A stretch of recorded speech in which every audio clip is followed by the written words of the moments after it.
Con su venia, señor presidente.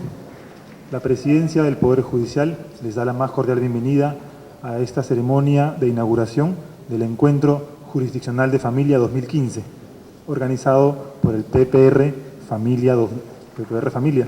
El PPR es el presupuesto por resultados, que es una estrategia de gestión pública que vincula la asignación de recursos a productos y resultados, y tiene por finalidad obtener una justicia oportuna y eficaz en los procesos judiciales de familia, garantizar el acceso a la justicia a los ciudadanos y la prevención de conflictos del entorno familiar. En esta ceremonia saludamos en la mesa de honor la presencia del señor doctor Víctor Ticona Postigo, presidente del Poder Judicial, acompañado de la doctora Columba del Carpio Rodríguez, quien es presidenta de la Comisión Nacional del PPR Familia. Acompañan también esta mesa los señores ponentes el día de hoy, la doctora Aida Kemmelmacher de Carlucci, ex ministra de la Corte Suprema de Mendoza de Argentina, el doctor Guillermo Orozco Pardo, que es catedrático de la Universidad de Granada en España, y la señora doctora Fresia Sisi Villavicencio Ríos, directora general de la Academia de la Magistratura. En primer término, vamos a invitar al señor doctor Víctor Ticona Postigo para que nos brinde las palabras de inauguración de este encuentro de familia.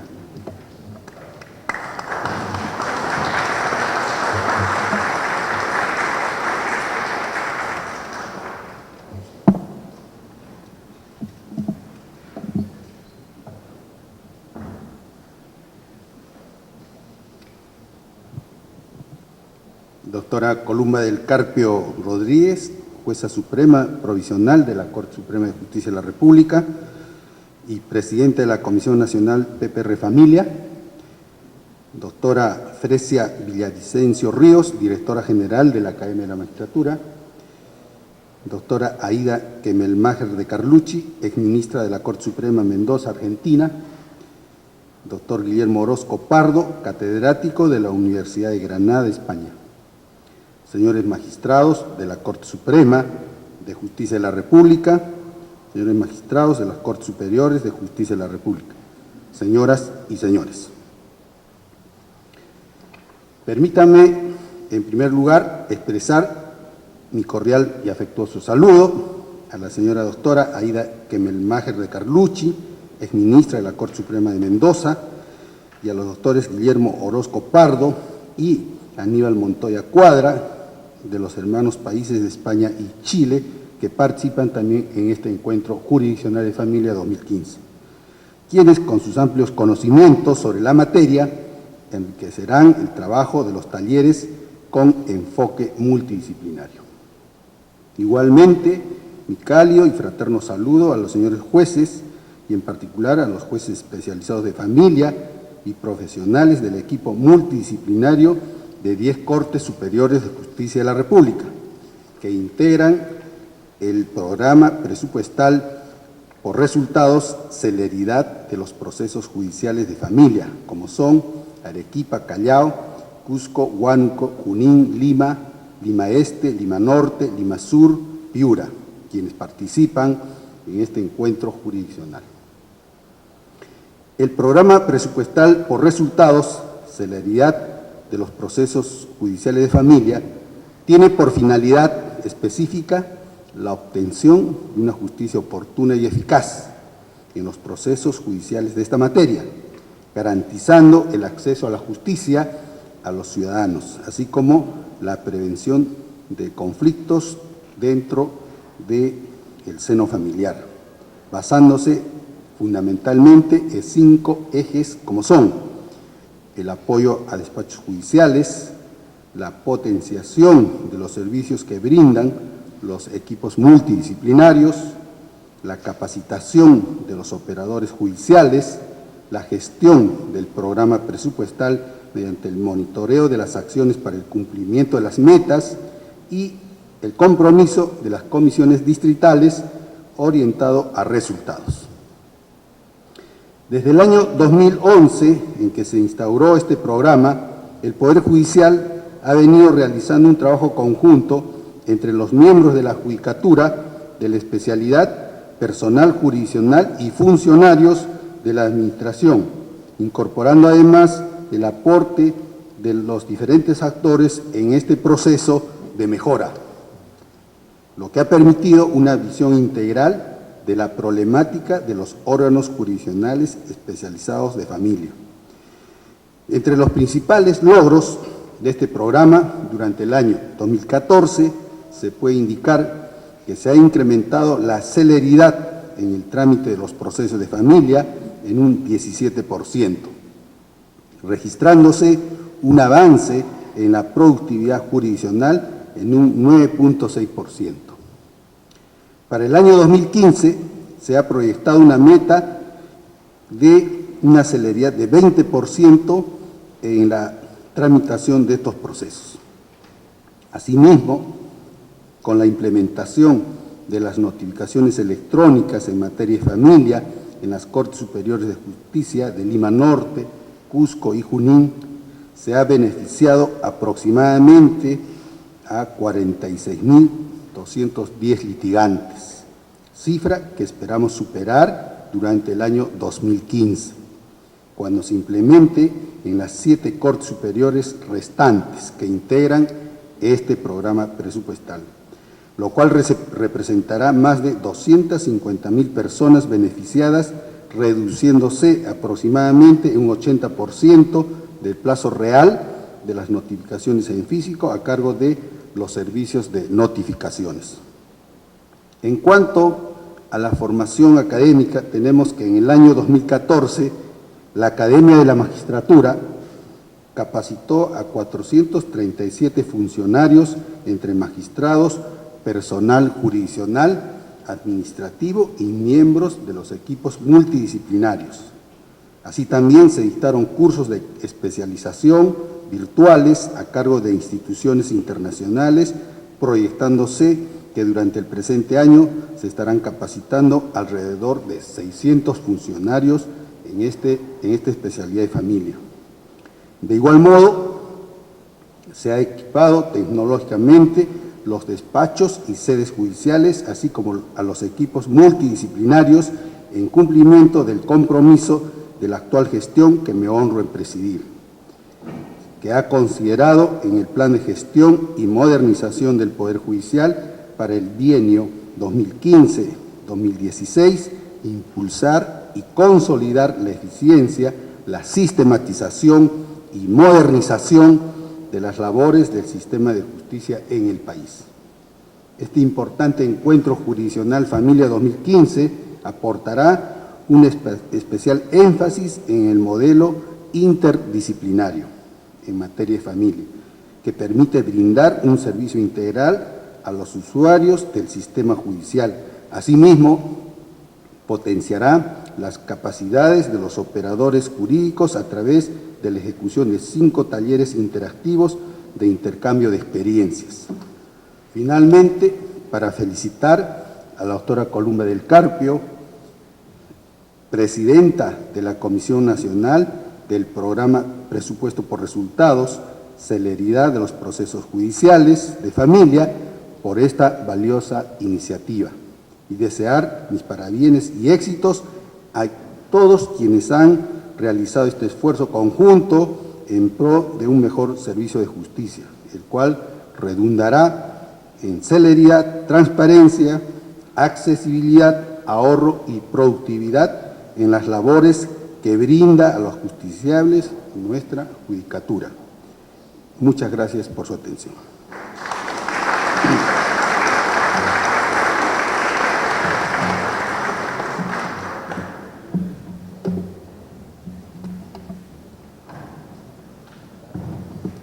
Agradecemos sus palabras, señor presidente, y a continuación invitamos a la doctora Columba del Carpio Rodríguez, quien es presidenta de la Comisión Nacional PPR Familia, para que por favor nos brinde unas palabras.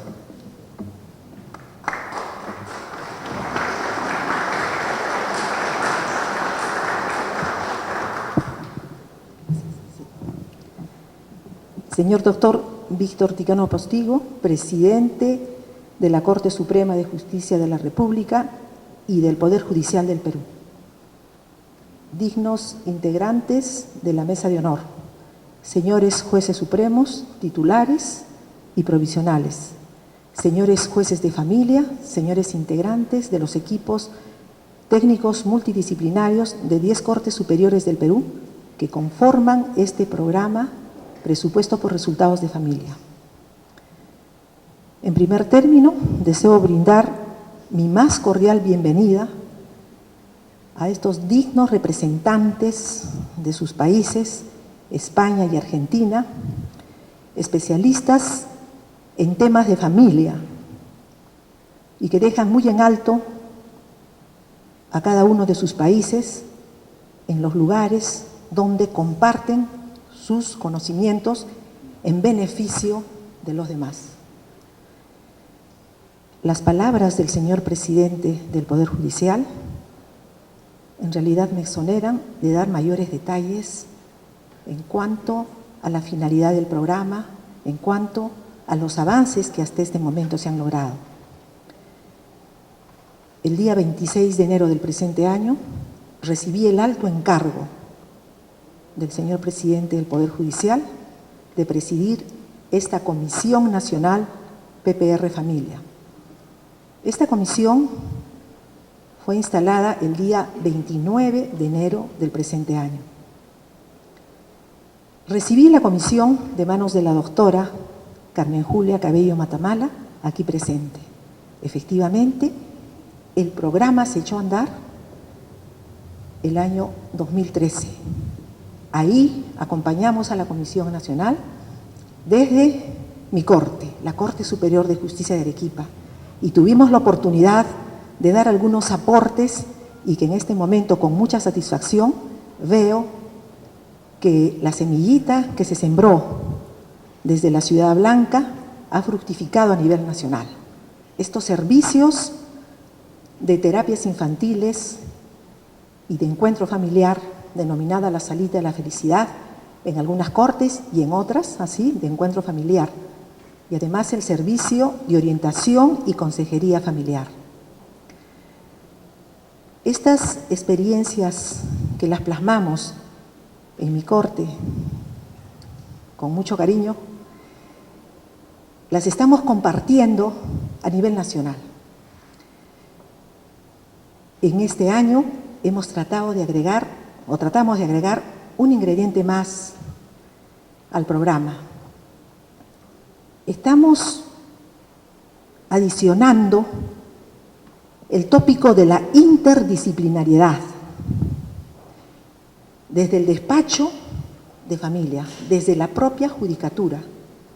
Esto es así por cuanto consideramos que el juez de familia no resuelve los casos solo a través de los expedientes, no. El juez de familia tiene un papel mucho más trascendente. De allí que hemos invitado a la doctora Aida Kemelmacher de Carlucci, que es una experta en la región en lo que significa el avance de los procesos de familia que en este momento se ven en cada uno de los diferentes países latinoamericanos. Nosotros estamos a la par, queremos avanzar en esa línea, así es, y en esa perspectiva hemos invitado también desde lejanas tierras, desde la ciudad de Granada, España, al distinguido catedrático, director del Departamento de Derecho Civil de la Universidad de Granada, España, doctor Guillermo Orozco Pardo, para abordar el tema de la mediación y conciliación en familia.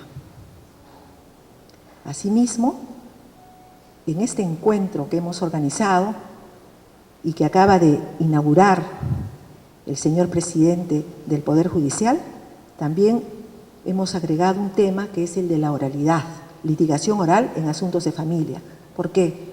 Porque sabemos que en fecha próxima el Poder Judicial peruano va a aceptar un gran reto, que es el de la oralidad en asuntos de familia. Como vemos, todos esos tópicos que se van a tratar en este encuentro jurisdiccional 2015 están completamente relacionados y coordinados con nuestro Plan Estratégico 2015, cuyos ejes ya se han hecho de conocimiento por el señor presidente del Poder Judicial. Debemos agregar también el tema de la inclusión sociojurídica. Efectivamente, no podríamos dejar de lado a poblaciones y a personas vulnerables. Me estoy refiriendo al adulto mayor, a personas con discapacidad y también a los pueblos originarios del Perú. De allí que en esta currícula, en el contenido de este encuentro, en el aspecto académico, también se hayan agregado estos tópicos. Cada uno de estos va a ser también tratado. Por eso nos estamos refiriendo a la perspectiva de interdisciplinariedad.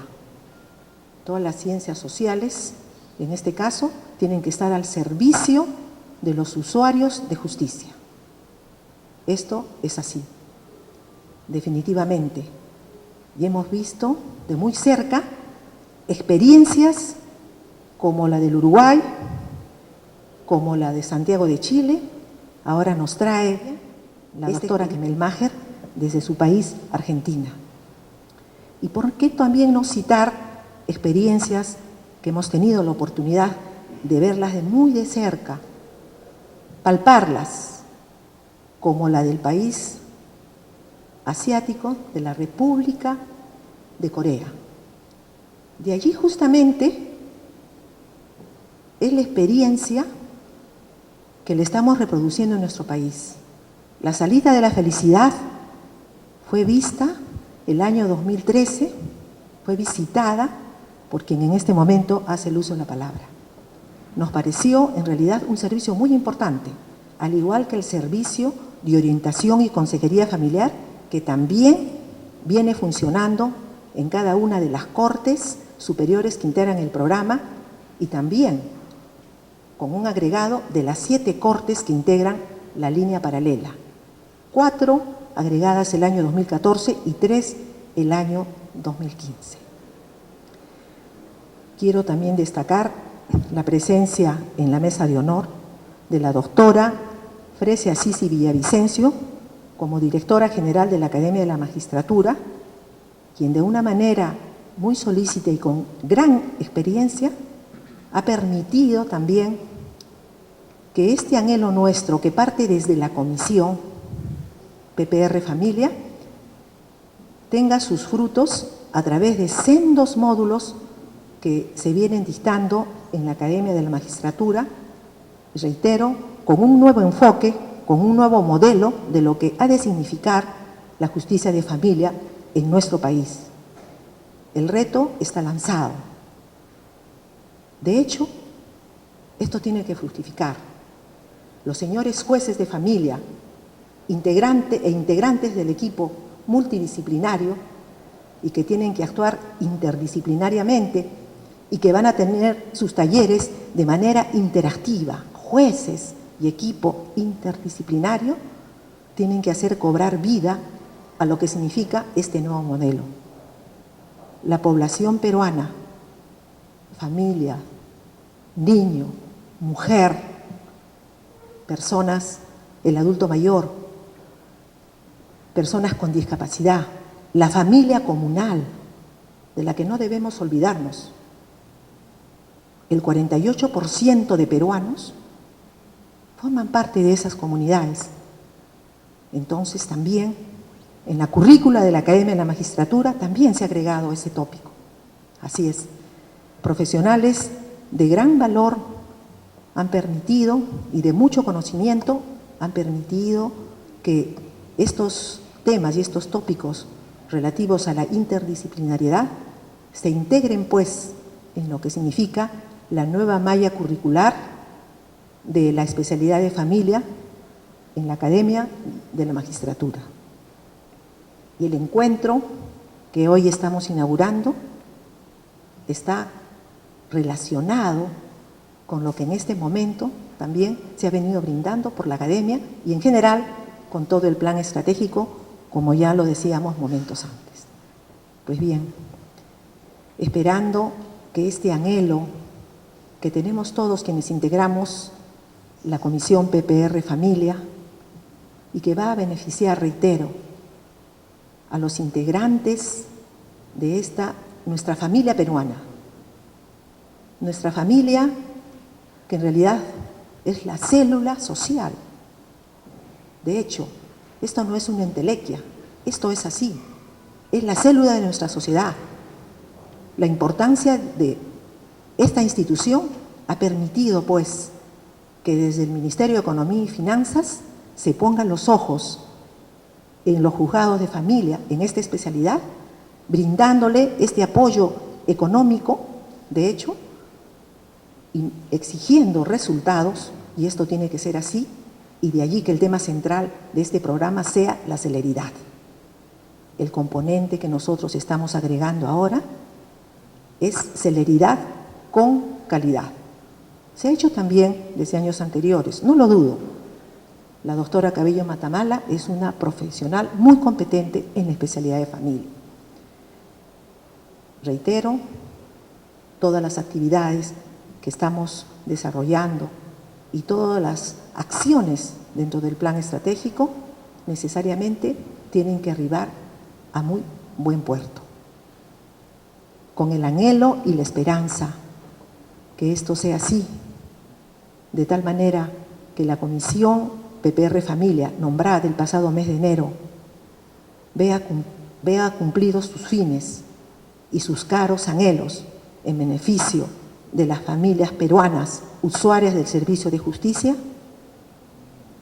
No me queda sino agradecer a la confianza depositada en mi persona por el señor presidente del Poder Judicial, que se ha dignado confiarme durante el presente año la presidencia de esta comisión. Agradecer a los señores expositores que con sus conocimientos van a permitir que estos anhelos se hagan realidad. Agradecer también a la Academia de la Magistratura en la persona de su directora general y sobre todo pedir a los señores jueces y a los señores integrantes, profesionales integrantes del equipo multidisciplinario aquí presente de estas 10 cortes superiores que integran el programa, la renovación de su compromiso con este nuevo modelo y en aras de la celeridad en asuntos de familia. Muchas gracias.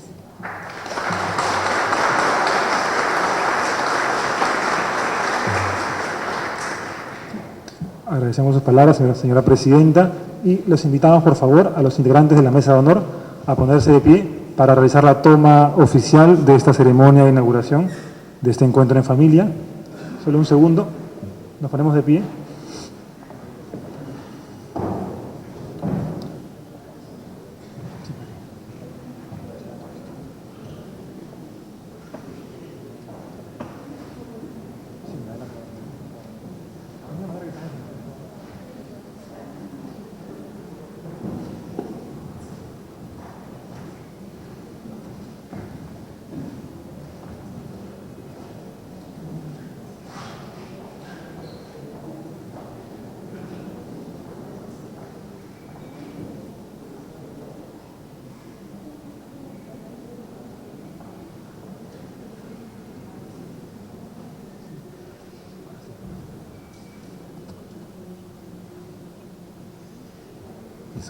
Agradecemos al señor presidente del Poder Judicial por su presencia en esta ceremonia y pasa a retirarse de este auditorio para continuar con actividades programadas en la agenda propia de su cargo. Lo despedimos con fuertes palmas, por favor.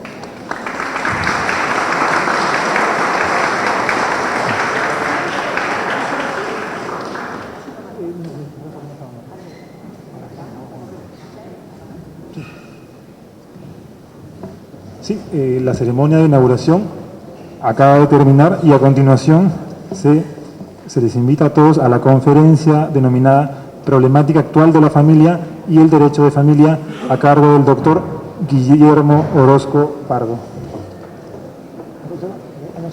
El doctor Guillermo Orozco Pardo es licenciado en Derecho, tiene también el grado de doctor en Derecho, actualmente imparte cátedra en Derecho Civil en la Universidad de Granada, en España, y es director del Departamento de Derecho Civil de la misma universidad.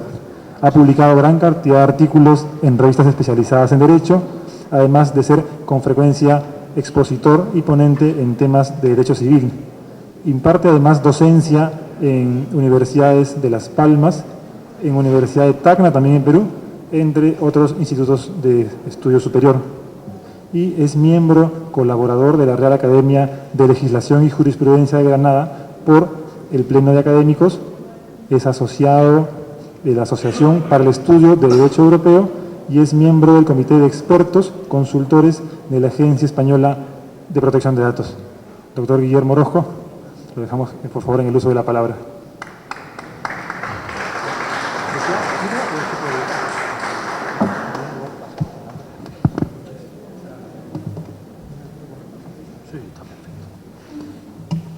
Buenos días. En primer lugar, como no podría ser de otra manera, quiero transmitirles a ustedes mi satisfacción y el honor y también un tanto la emoción que me embarga en esta visita al Perú.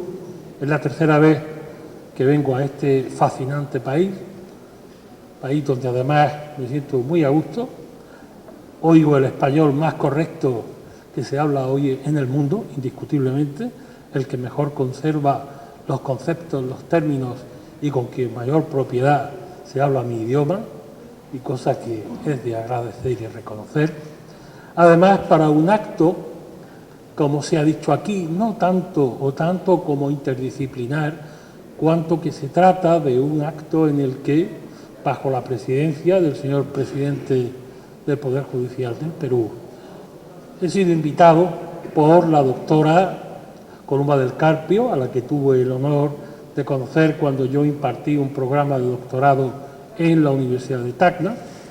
Posteriormente compartí con ella y me mostró la bellísima ciudad de Arequipa, de la que poseo mi correspondiente pasaporte y mi characato de oro, que tengan ustedes muy claro que yo lo poseo con mucho honor, y que me permitió además conocer el Poder Judicial y la universidad de este país y ver el nivel que he alcanzado y, por tanto, tener la alegría no solo de compartir la palestra con autoridades de la categoría de Ada Gebelmayer, a la que hace poco tuvimos el honor de recibir en Granada, sino de dirigirme a todo un equipo interdisciplinar de personas dedicadas a una de las tareas más hermosas y más importantes que podemos realizar, el derecho y la justicia. Y en concreto, yo en el análisis y estudio del derecho y ustedes en el análisis y aplicación de un derecho para hacer una sociedad más justa. Por tanto, permítanme que les transmita mi felicitación por el acierto de realizar eventos de esta categoría, por su carácter interdisciplinar y también porque nos permite a unos y a otros unirnos en nuestro mundo común de la justicia y el derecho.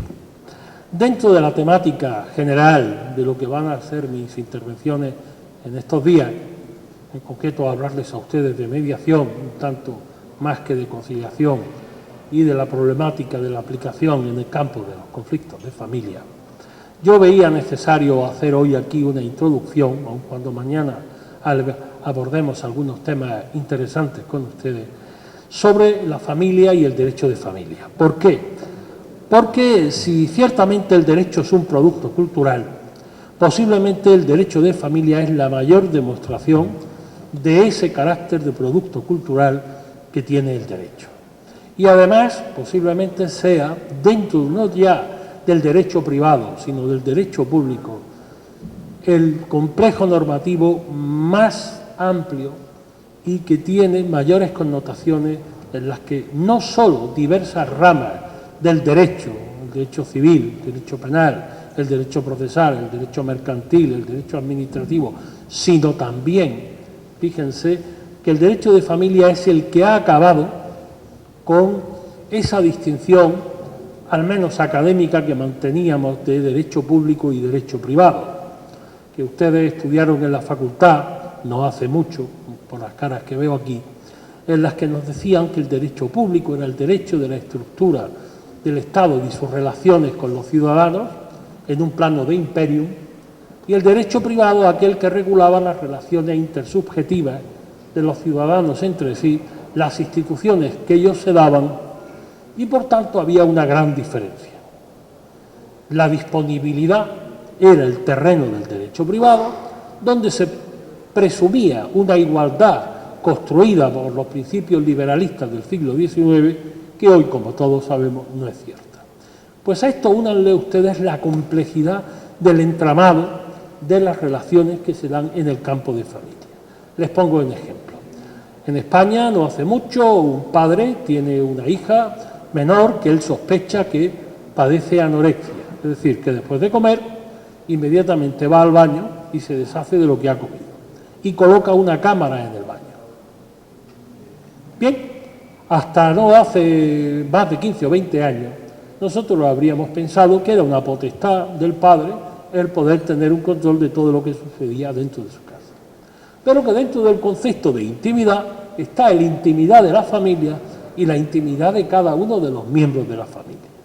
Y que por tanto hoy se ha considerado una inmisión inadmisible en el campo de la intimidad privada de la hija la colocación de esa cámara en ese cuarto de baño, en ese aseo.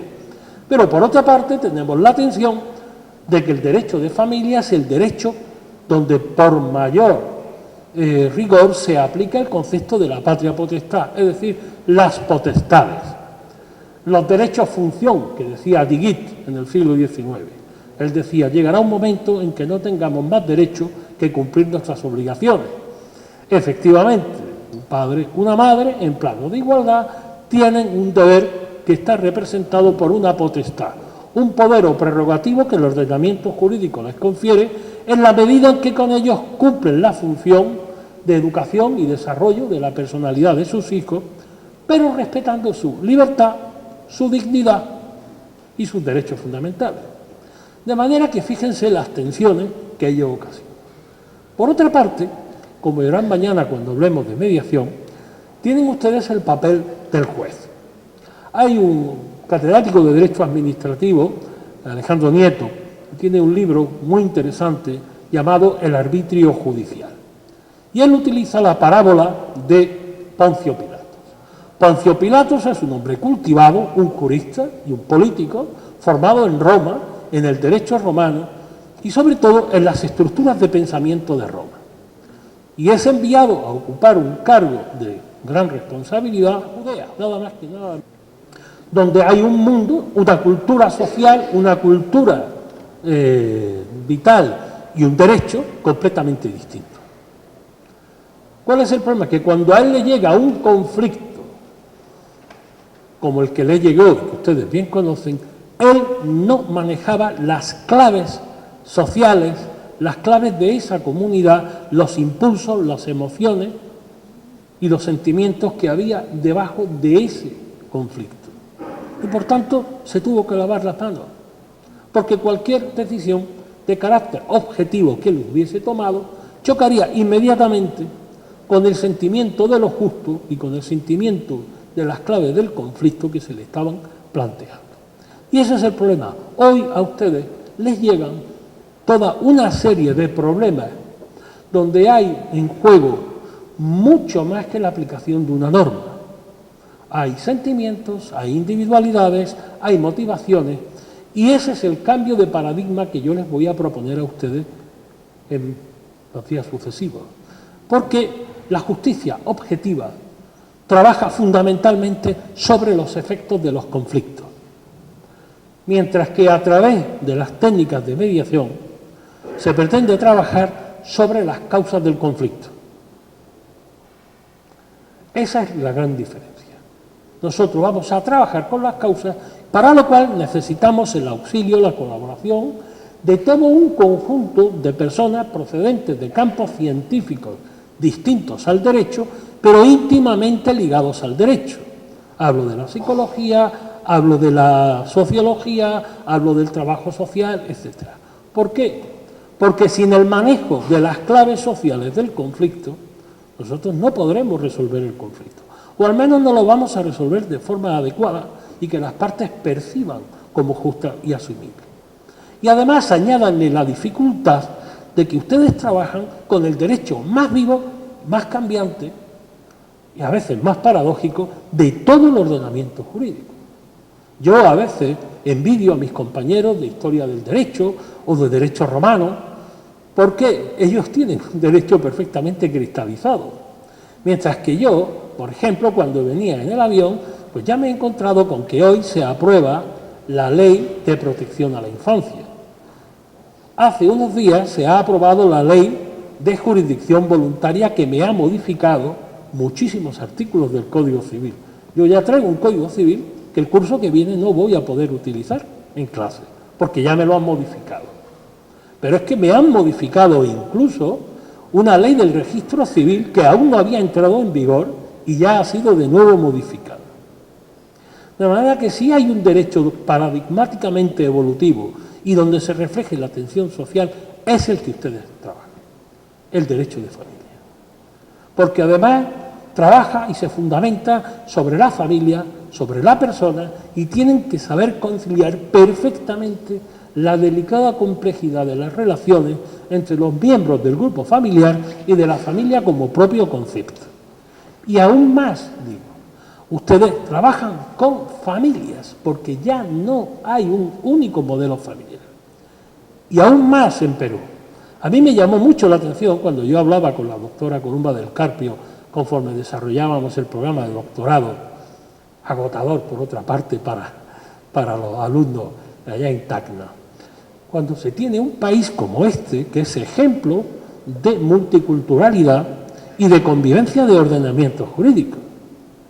Es decir, el equilibrio es aún mayor. Yo les pondré un ejemplo, hoy no creo que me dé tiempo, pero mañana, del mismo problema que nosotros hemos tenido, por ejemplo, con el reconocimiento de los matrimonios de etnia gitana.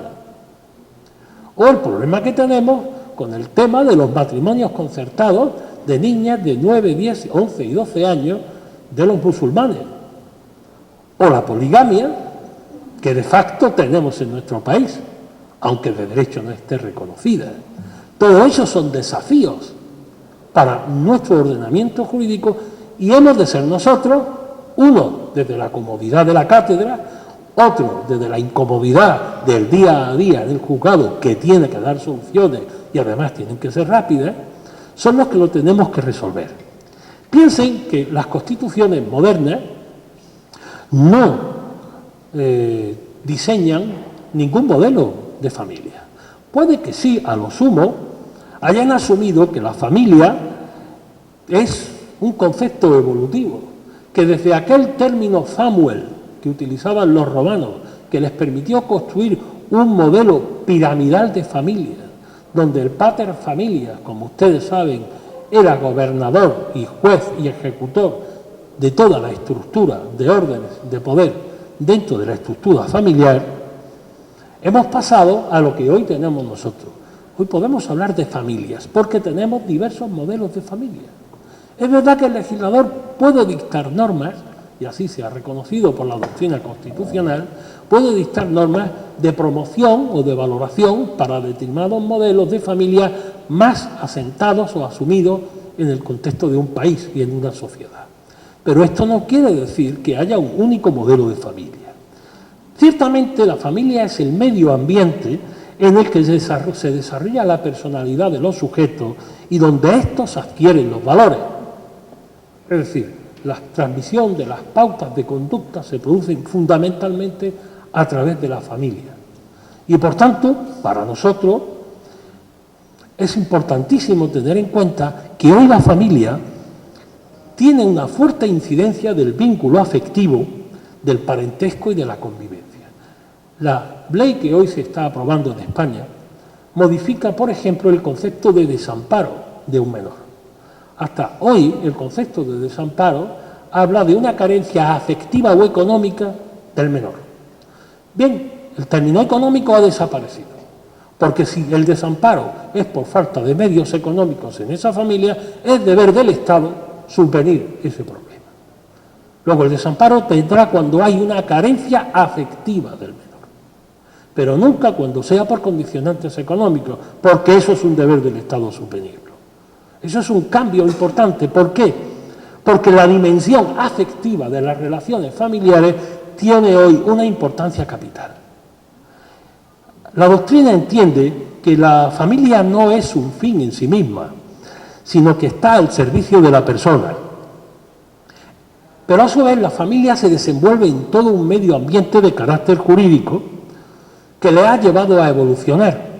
Efectivamente, hoy disminuyen el peso de lo que podríamos llamar los vínculos objetivos o institucionales y aumenta el peso y la significación de la dimensión subjetiva basada en el afecto y la convivencia.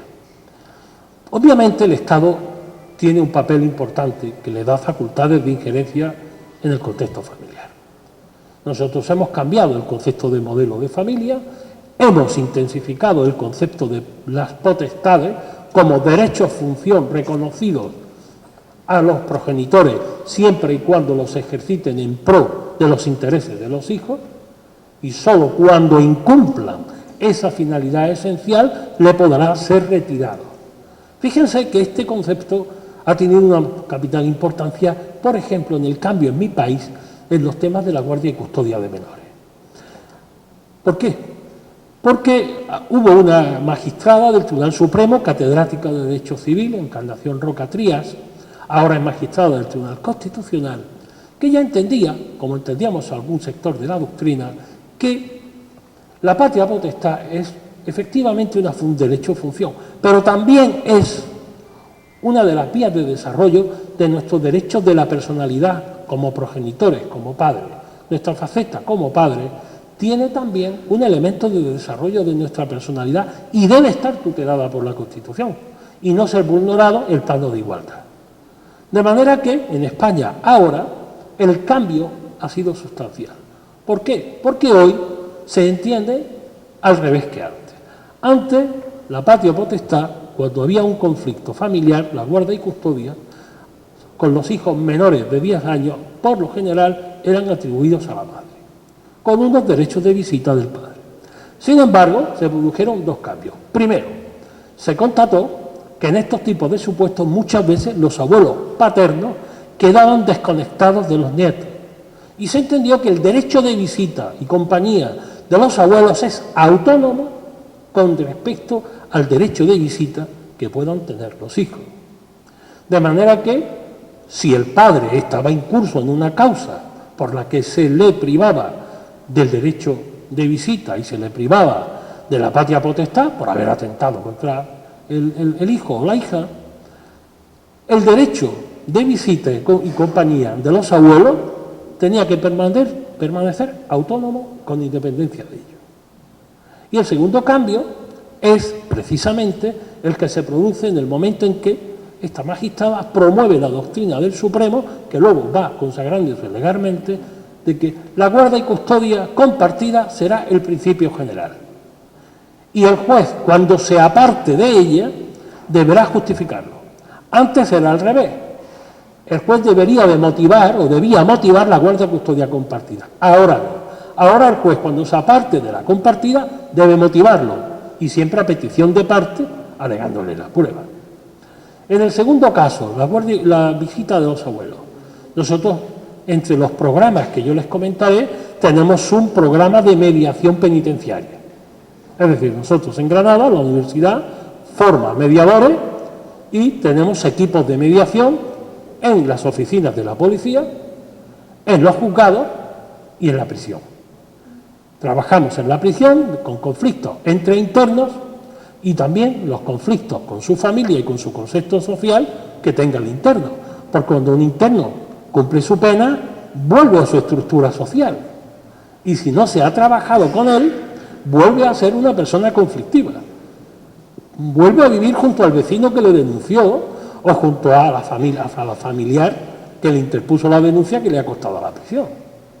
Bien, pues tuvimos el caso, fíjense, de un interno que tenía una condena de 27 años por 4 asesinatos.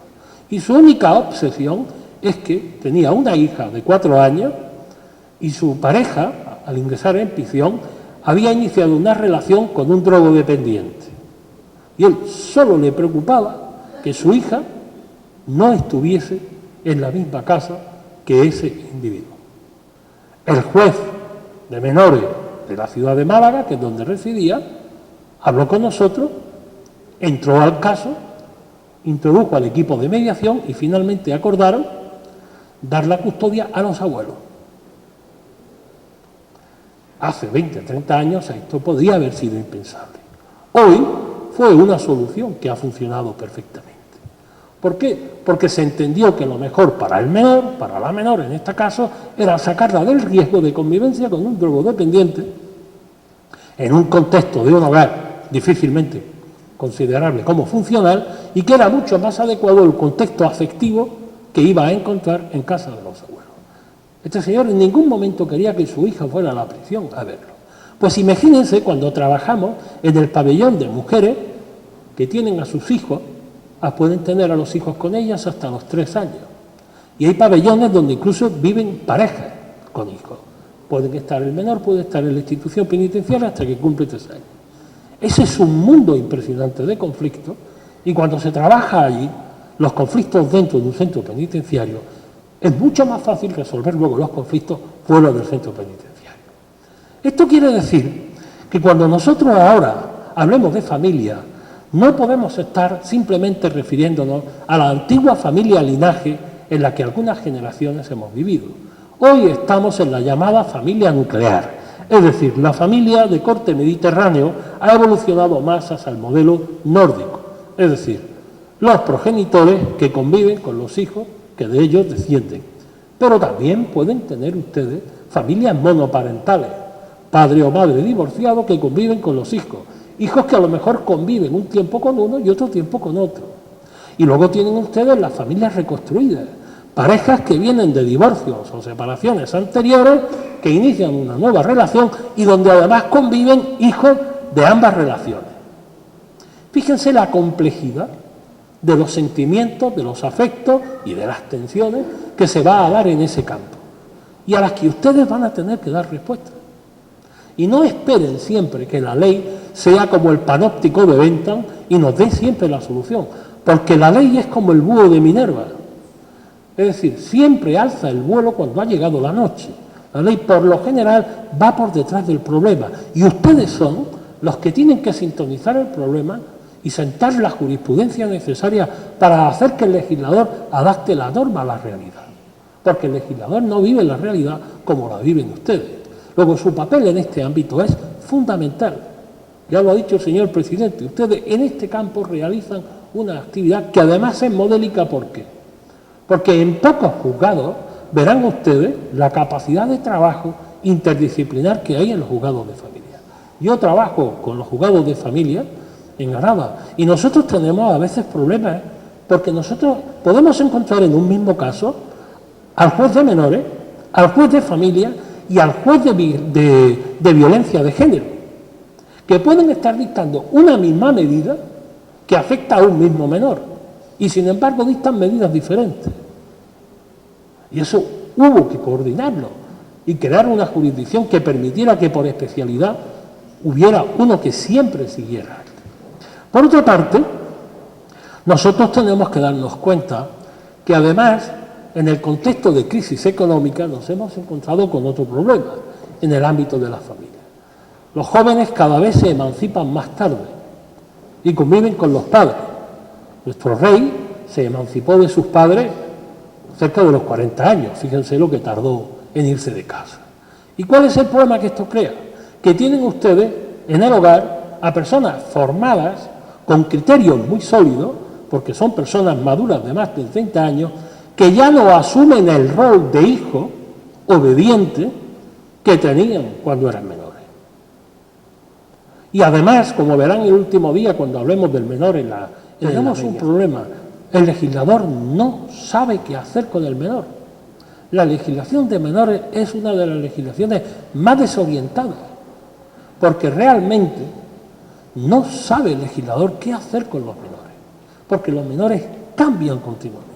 Y fíjense que les digo menores y no menor, porque no podemos tratar igual a un niño de 4 años que a una persona de 16. Y sin embargo parece que cuando definimos el menor, que lo definimos mal, porque viene del concepto romano minor, el que tiene menos que, parece que podemos darle un estatuto global y no le podemos dar el mismo estatuto global. Ustedes tienen que oír necesariamente al menor cuando se va a tomar una decisión que le afecta.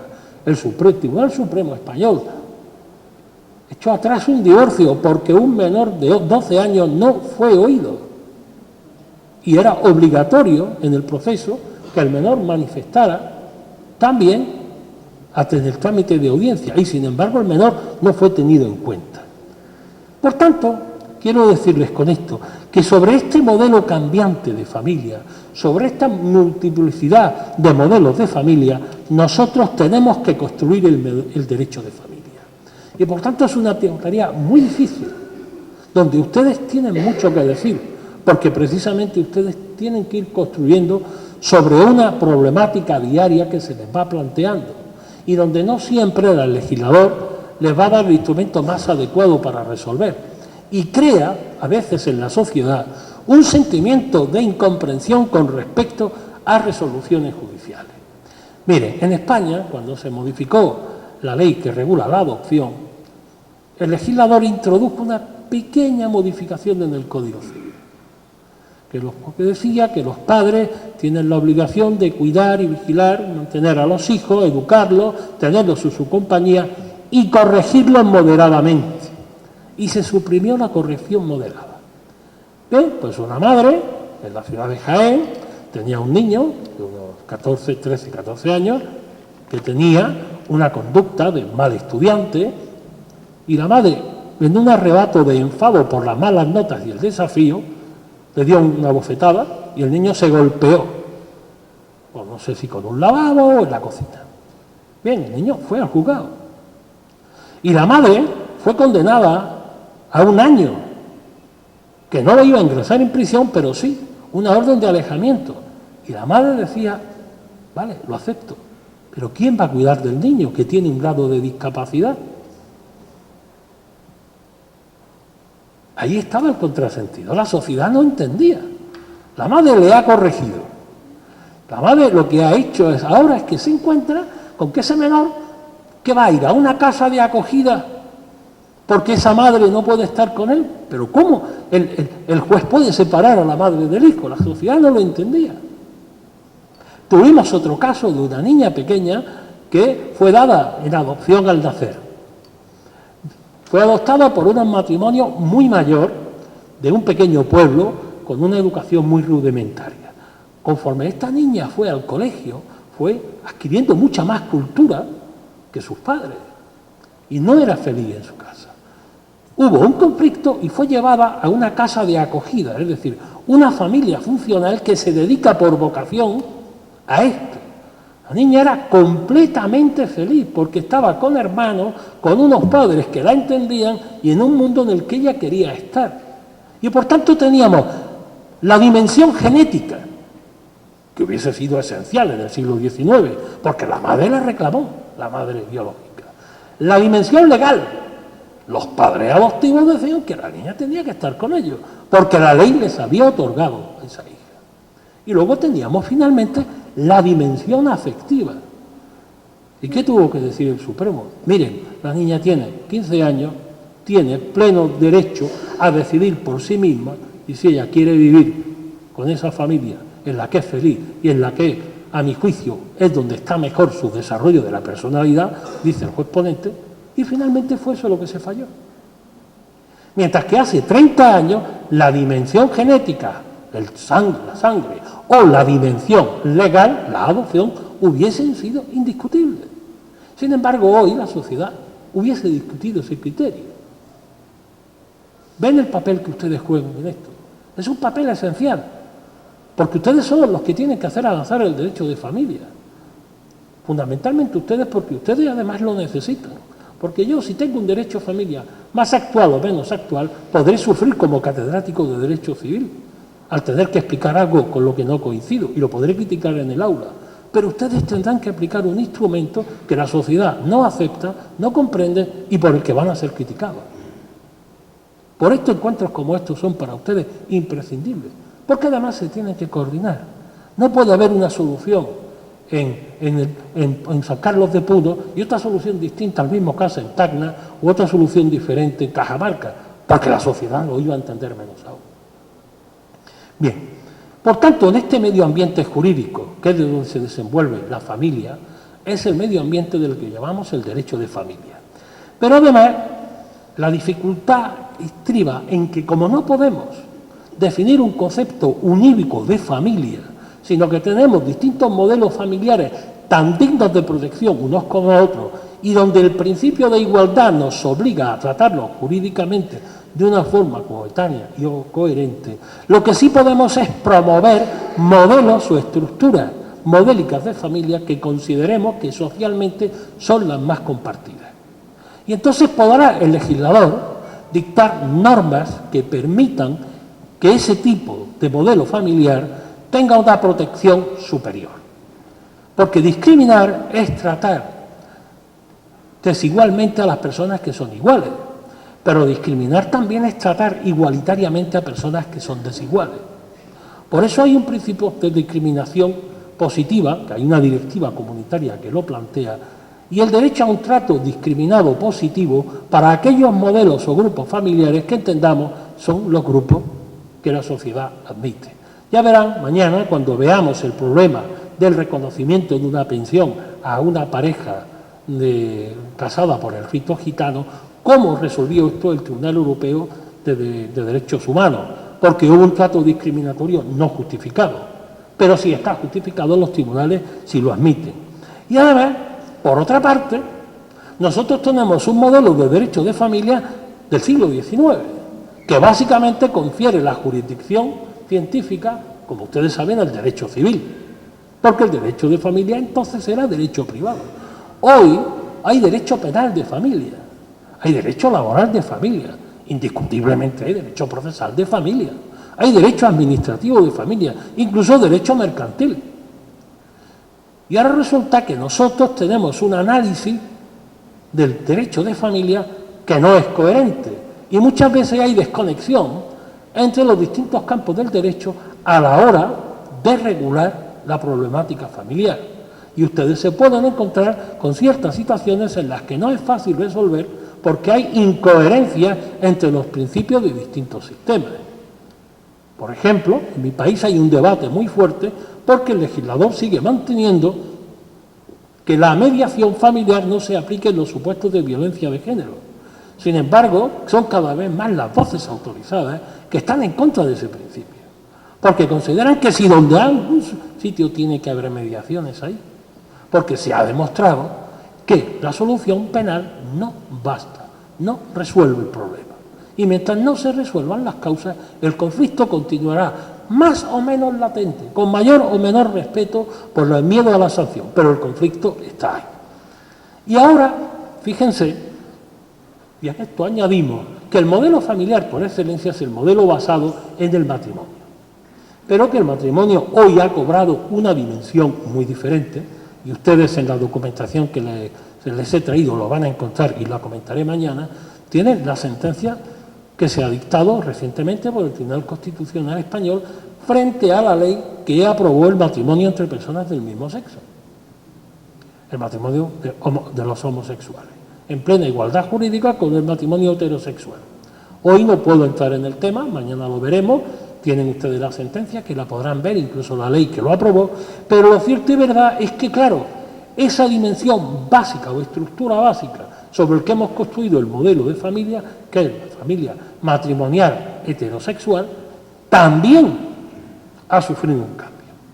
Incluso se recurrió el que la ley española permita la adopción conjunta por los cónyuges en el matrimonio homosexual de menores, porque se entendía que transmitían un modelo familiar que no era el modelo tradicional.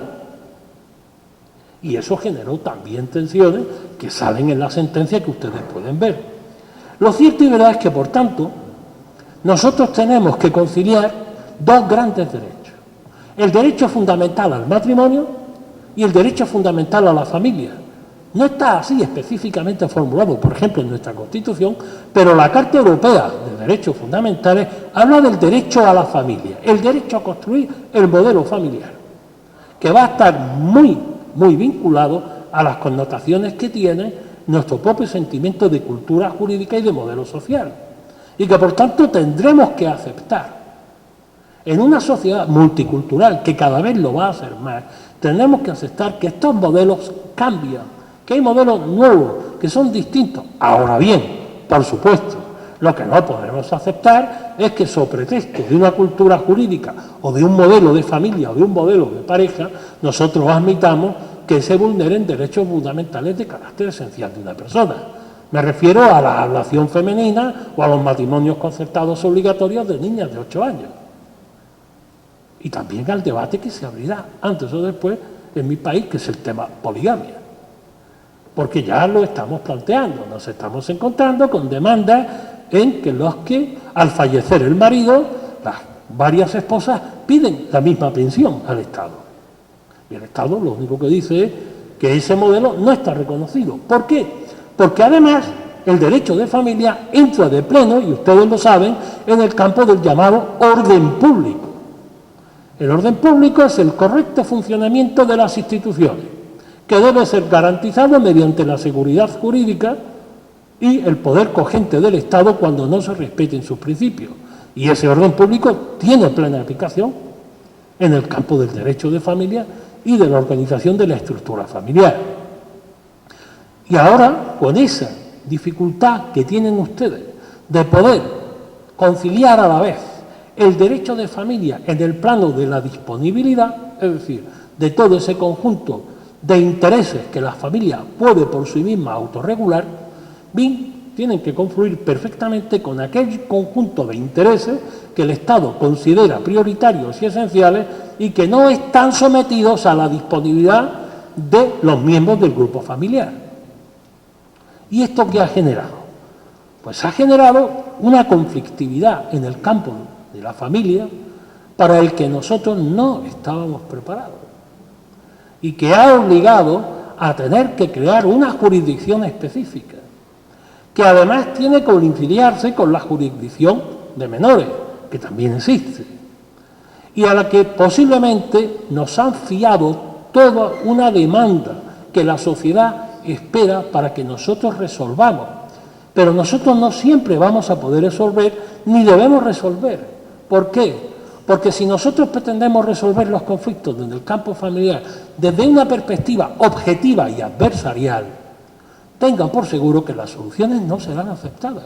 Y eso lleva a algo muy peligroso, a la deslegitimación del derecho. Y nosotros no podemos permitir que se deslegitime el derecho. ¿Por qué?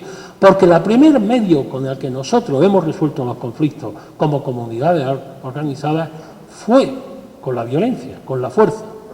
Y hoy ya el poder coactivo no basta. Luego se pasó a utilizar la palabra. Y finalmente ahora lo que se busca es precisamente conciliar la justicia, la fuerza y la palabra. Y a eso es a lo que viene la mediación. Y en este campo, la mediación familiar. Y para concluir, fíjense, hay una reflexión que hacía un colega mío. Y yo la vi muy clara en Sao Paulo cuando visité los tribunales, porque me encontré con que había, no sé si eran 90 millones de pleitos civiles, 600 y pico mil abogados, no sé cuántos juzgados, no sé cuántas fiscalías, no sé cuántos edificios, pero había cada vez más pleitos. Y entonces la pregunta era, ¿cómo habiendo más gatos hay más ratones? Muchas gracias. Muy buenas tardes. Queremos agradecer la valiosa intervención del doctor Guillermo Orozco, ¿no?, de parte de toda la Comisión Nacional del Programa Presupuestal de Familia. Y bueno, estas clases impartidas por el doctor Orozco van a continuar. El día de mañana también tenemos una sesión, ¿no?, con el doctor Orozco, así como el día sábado. Doctor, no sé si invitarlo de repente, querrá acompañarnos en las horas de la tarde, que también vamos a tener la exposición de la doctora Aida Kemmelmayer, seguido por un taller dinámico, que es, como lo ha mencionado la doctora Columba del Carpio, es un taller dinámico de intercambio de experiencias entre las cortes, ¿no? Y le agradecemos, le renovamos nuestro agradecimiento, ¿no?, y la bienvenida a nuestra institución del Poder Judicial.